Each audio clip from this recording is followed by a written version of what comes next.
apologize for that song list not being larger. When you try new things, sometimes it works great the first time. The second time, you don't know what happened. Anyway, we're looking this evening at Daniel chapter 6, looking at the time in which Daniel is going to be cast into what we know as the den of lions. We've heard this, no doubt this lesson is approached really in a host of different ways. We probably have heard it taught in Bible classes. Children have had it taught in their Bible classes. And on up it goes. We have heard different approaches and different ways in which Daniel 6 has been discussed. And again, this evening I want to show the importance of having a faith like Daniel. I am confident not one person in this room has ever been face to face with a lion in a life-threatening situation. I think I can say that without fear of being incorrect. If you have been face to face with a lion in a life-threatening situation, please talk to me later. I'd like to hear about it. But in Daniel chapter 6, this is what we find, is that he is placed in a position in which he could, and very well, have his life taken from him. And we all know stories of faith, but do we have what it takes to have a similar faith like Daniel displayed? And we really find, we have seen already throughout the book of Daniel, just in the first 5 chapters we've already seen, numerous examples of having strong faith in God and the importance of recognizing who God is and who He is as the Creator and as the God over all living things and over all His creation. We began in Daniel chapter 6 looking at how the scene is set, looking at the problem also that Daniel is facing in Daniel chapter 6, verses 1 through 9. But we first notice in Daniel chapter 6, we first are going to discuss really in brief some of the success that Daniel has. Now we'll notice in Daniel chapter 6 that Daniel, his success was going to be one that was going to distinguish him above everyone else. And no doubt we know at times in life when you are successful, you have those who are around you who do not care about your success. There are those who are very bitter about it, those who are no doubt happy and supportive. There are those who wish you would just fail completely and utterly. But if you look at Daniel chapter 6, looking at verses 1 through 3 here, the Bible says that it pleased Darius to set over the kingdom 120 satraps to be over the whole kingdom.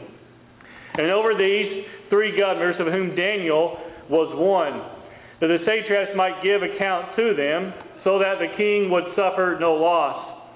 Then this Daniel distinguished himself above the governors, the satraps, because an excellent spirit was in him, and the king gave thought to setting him over the whole realm. He was such an individual that you think about this for a moment. You think Daniel got this position in life because he was just kind and respectful? Or was it because he had a work ethic and a good spirit within him that set him apart from everybody else? I don't see that having just been kind and respectful got him to the position he was. He has already shown in the first 5 chapters that he has a gift given to him by God, but also he was one who was going to do what was right. And we find here in verses 1 through 3 that he was one of the governors, and then he has distinguished himself among the governors, to the point that we find here in verse 3 that the king thought about setting him over the entire realm. Does this remind you a little bit of Joseph back in Genesis, where he is given reign over the entire house of Potiphar? And to the point where Potiphar, if you want to know what's going on, he just go and talk to Joseph. And we find numerous other situations where he cast in prison, the same type of thing. And later in life, he has advanced so far to the degree that he is basically over the whole nation there, and we find in Genesis. And we find here in Daniel's time period, in Daniel 6, he's given the same opportunity, that he is excelling so well that the king was going to set him, or considering setting him, over the whole realm, there in verse 3.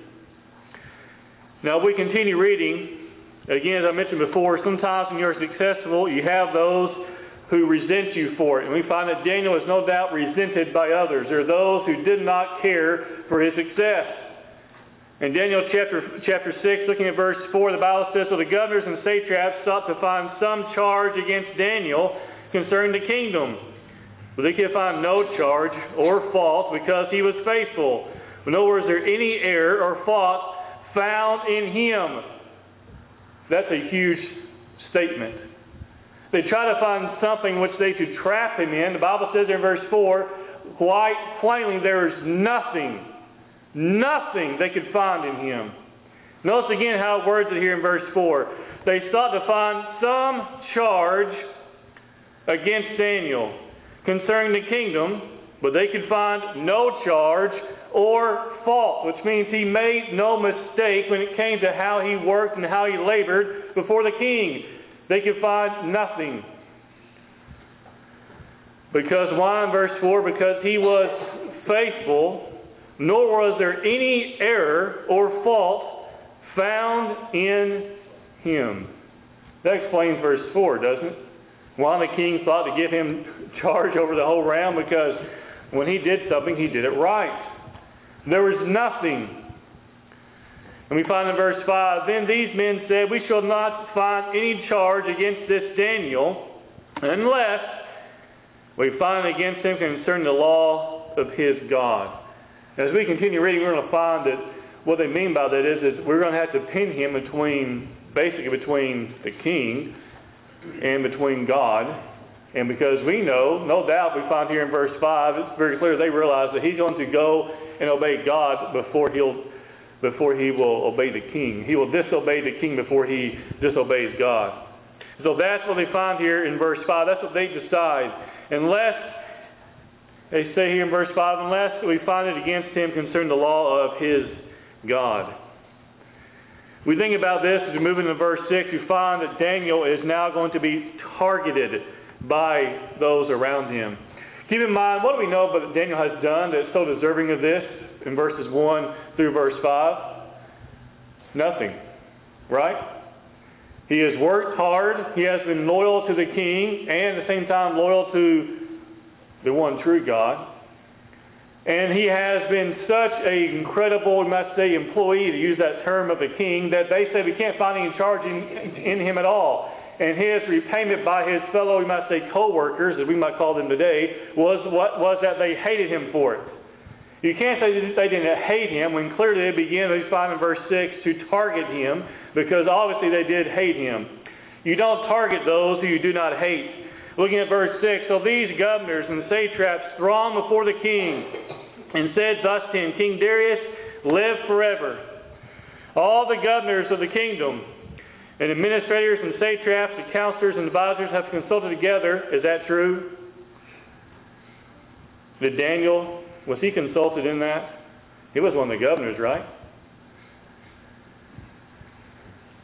In verse 7, all the governors of the kingdom, the administrators and satraps, the counselors and the advisors have consulted together to establish a royal statute and to make a firm decree that whoever petitions any god or man for 30 days except you, O king, shall be cast in the den of lions. Do you think for a second that Daniel knew about that?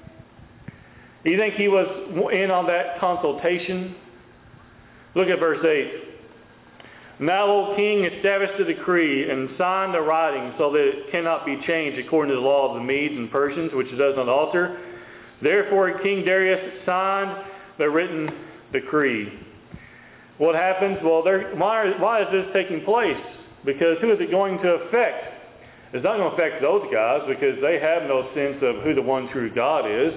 They have no desire to go and worship the one true God. So this idea of petitioning only the king for 30 days, that's nothing to them. Let's continue reading here as we think about how Daniel becomes trapped by the enemy. Beginning in verse 10 of Daniel 6, we find that Daniel continues to move forward. The Bible says, now when Daniel knew that the writing was signed, it would seem that Daniel was not present when those men came, doesn't it? It would seem that when they said all of us have consulted together, and they said all the governors, which would be Daniel, and they try to lump Daniel in there because he is one of the governors. And they are trying to make it appear as everyone has consulted together, and we'll just all have this 30-day period where we don't petition anyone but you. Now to the king, that would sound like what? A nice big power trip, right? No one's going to petition anyone else except me for a whole 30 days. We find in verse 10, though, that Daniel, when he hears of the writing, which implies that he was not there when those individuals are before the king, when he knew that the writing was signed, notice this, he went home and in his upper room, with his windows open to Jerusalem, what happened? Did he change what he was doing before? No. You know what changed for Daniel when the decree was made? Nothing. Nothing changed. They made a decree that you cannot petition any other god, and for Daniel, nothing has changed. He went to his home in his upper room with his windows open towards Jerusalem, and he knelt down on his knees 3 times that day and prayed and gave thanks before his God, as was his custom since early days. Nothing had changed. Because Daniel was a man who was what? Remember, we go back a few moments ago. What did they say? We cannot trap him unless we find some fault with him against his God, right? Well, we find in verse 10, after they had made this petition and had it signed by the king, that for Daniel in verse 10, nothing had changed. We find he was practicing the same common law among the Jews, as we look there in verse 10. We also know that praying 3 times a day is seen in Psalm 55, verse 17, where praying 3 times a day is mentioned. Also, we find the idea of praying toward Jerusalem in 1 Kings chapter 8, 27 through 30. We also find that praying on his knees is also referenced many times concerning prayer, as we find in 1 Kings 8, verse 54. And praying with thankfulness to God while in times of trouble, we find that in Philippians 4 and verse 6, right? You think that Daniel, when he was praying, after he went back into his room, went home, went up his upper room and did it just as he normally would, do you think his prayer concerned the king? The Bible doesn't tell us. But logic would say there's a very high chance he was praying about what was going on. There's a very high probability that he was praying about what was going on. So he was doing as what has been done, as the Bible says in verse 10, since his early days. Daniel 6 and verse 10. As was his custom since his early days. Praying 3 times a day, praying towards Jerusalem, praying on his knees. And as we are encouraged to do, as we also by Paul in Philippians 4 verse 6, praying with thankfulness to God while in times of trouble. It again was his custom since his early days. We continue reading here in Daniel chapter 6. We find Daniel is caught by his enemies as you look at verse 11. Then these men assembled and found Daniel praying and making supplication before his God. What was he doing? He was simply praying to God. But also back over just a moment. Look at verse 10. Where was Daniel at? He was at his house. He wasn't out in public. He wasn't at what we call a public assembly. He was at his own house. Which tells us, as we look here in verse 11, that they came to his house and brought him out for praying to his God. Now, I think there's a very high probability that we're not too far removed from the same situation today. Because Daniel was in his home, arguably bothering no one, praying to his God. But these men assembled together and found Daniel praying. If they found him praying, they found him in his home. They found him in his room. They found him with his windows open towards Jerusalem. They found him on his knees praying to the one true God. Verse 12 says here, and they went before the king and spoke concerning the king's decree. Have you not signed a decree that every man who petitions any god or man within 30 days, except you, O king, shall be cast into the den of lions? The king answered and said, the thing is true, according to the law of the Medes and Persians, which does not alter. He's saying, yes, it's true, because the law doesn't change. Looking at verse 13. So he answered and said before the king, that Daniel, who is one of the captives from Judah, don't you love how they talk about him? That Daniel. You think they liked him? No, not at all. You don't make up a law that would pin someone and make them go against the king and place them in the den of lions if you didn't have a problem with them. That Daniel, verse 13, who is one of the captives from Judah, does not show due regard for you, O king, or for the decree that you have signed, but makes this petition 3 times a day. Daniel hasn't stopped doing anything. He's still praying to his God 3 times a day. We think about examples of this we find throughout the Bible. Men facing great hardships, great persecution. You go to Jeremiah chapter 20. And we're going to look at verse 10. Jeremiah 20 and verse 10. As I think about Daniel about to be cast in the den of lions, because that was according to the law, right? Look at Jeremiah 20 and verse 10. Here Jeremiah speaking says, "For I heard many mocking, fear on every side.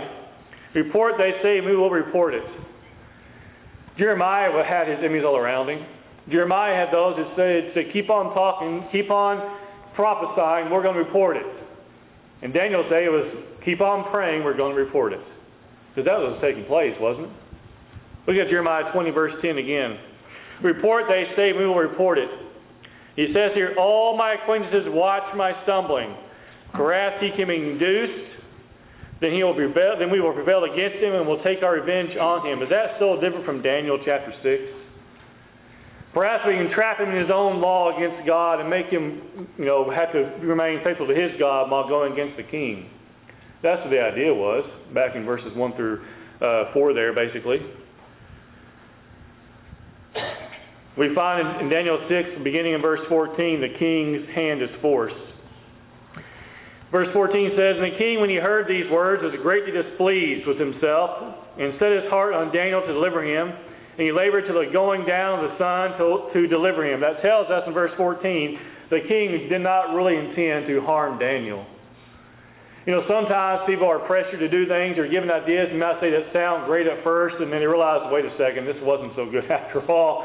And we find in verse 14, the Bible says, "When he heard these words, he was greatly displeased with himself." He didn't want anything to happen to Daniel. But sometimes what sounds good doesn't always work out for the best. Just like we find there in the book of Proverbs, it's a way that seems right to man, but the end is the way of death. Sometimes we have those ideas that sound good, but in the end, they're nothing but trouble. And that's what Darius is realizing here in verse 14. The Bible says, "And he set his heart on Daniel to deliver him, and he labored until the going down of the sun to deliver him. Verse 15, "Then these men approached the king and said to the king, 'Know, O king, that it is the law of the Medes and Persians that no decree or statute which the king establishes may be changed.'" They remind him of the law, don't they? See, the idea we find here is they really don't care about the king. They really don't care about the decree either. All they care about is that it doesn't change, so that Daniel is placed in the den of lions, that Daniel is going to be killed, right? Because typically a person who is cast in the den of lions, they don't walk out from it.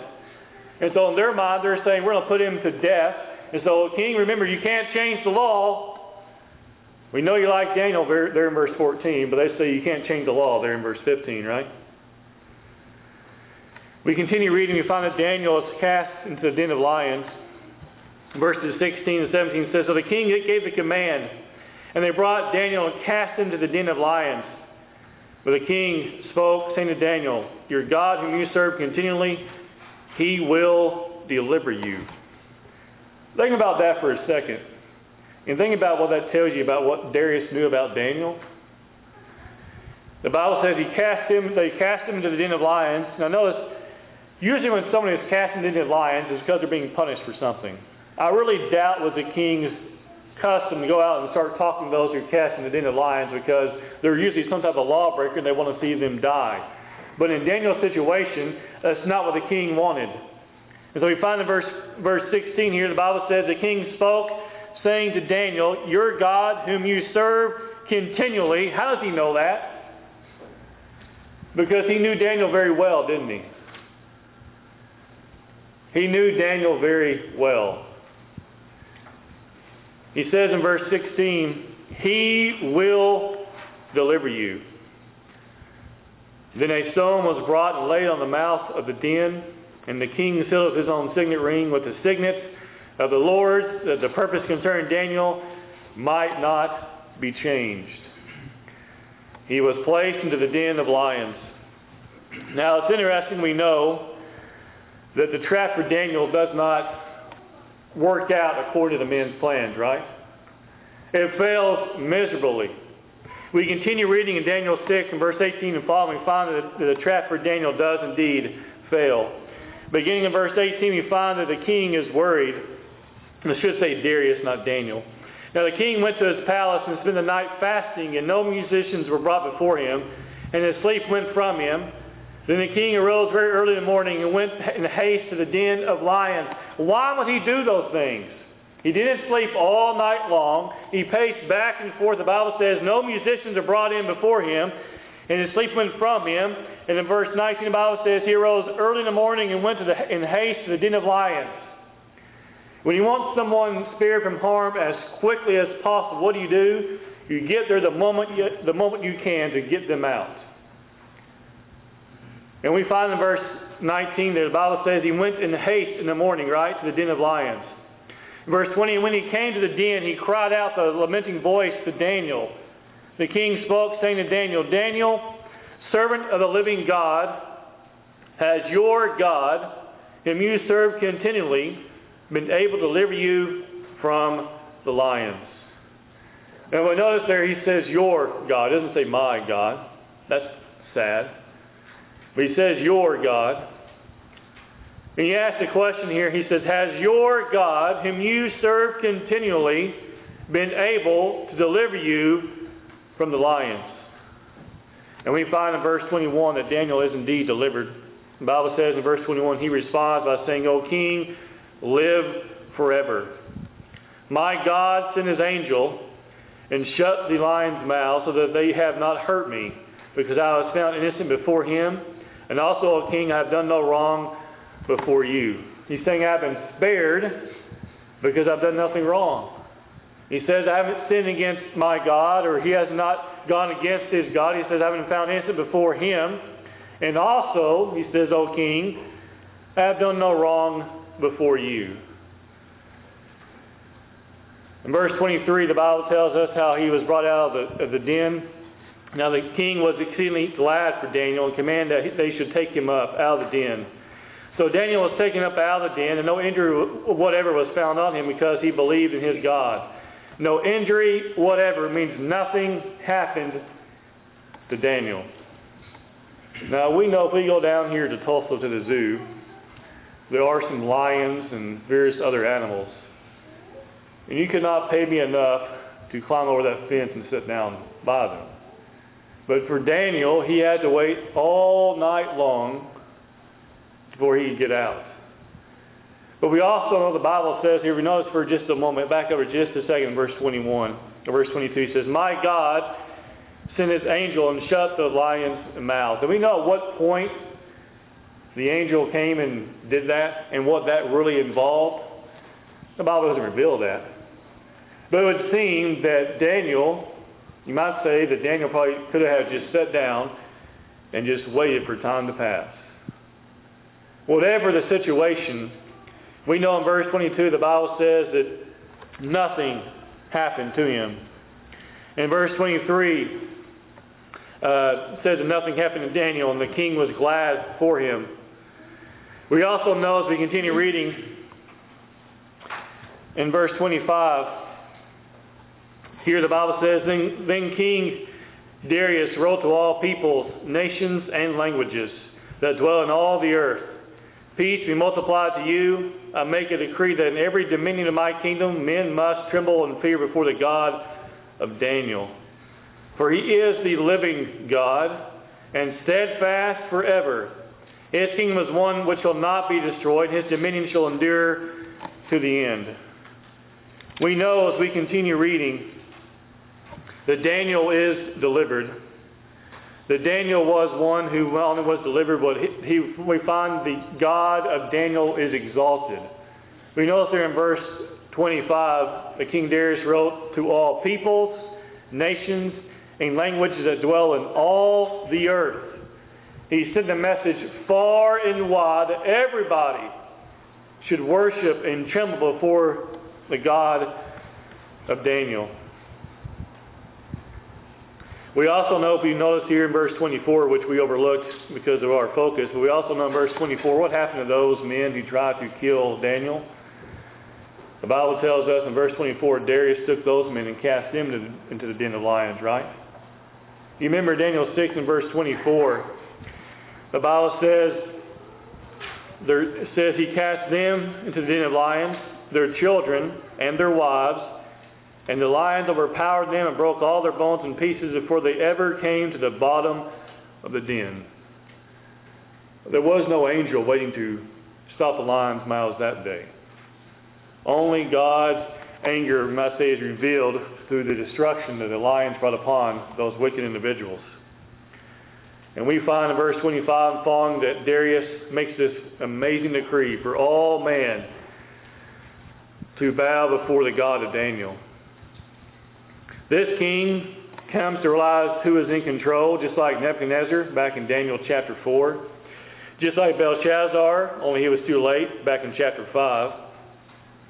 Daniel did as he was supposed to do, didn't he? He prayed and obeyed God, and as a result, he was delivered in times of trials, and we can do the same. It is unlikely within the next 7 days we'll face the den of lions. But it is not unlikely that in the not-so-distant future, we too will face persecution. It is very likely within the future, within our own lifetime, we will face a time which we could have those coming to our homes, punishing us for praying to God. And we look at Daniel's situation and we think, that's not going to happen to us. But it already is in so many places. And we think about Daniel's situation, and we think about, would we be faithful when a den of lions is waiting for us? Will we be faithful? Let's be honest. Will we be faithful if a jail cell is waiting for us? Not even death, but just a cell, a fine, some type of punishment. Will we be faithful if that was the cost of it? And I sure hope that we would. This evening, as you think about these things, you think about Daniel's example of faithfulness, we want to be like him.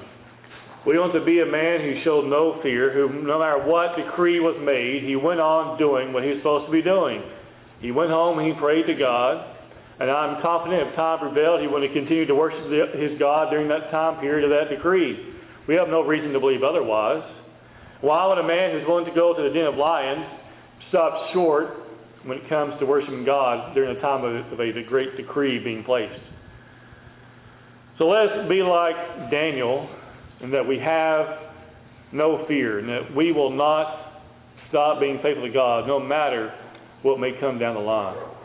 This evening, as you think about these things, we can encourage you or need to pray for you, whatever your need may be. We're glad to assist you. Let's hear we stand and sing the song that's been selected. I hear the Savior say,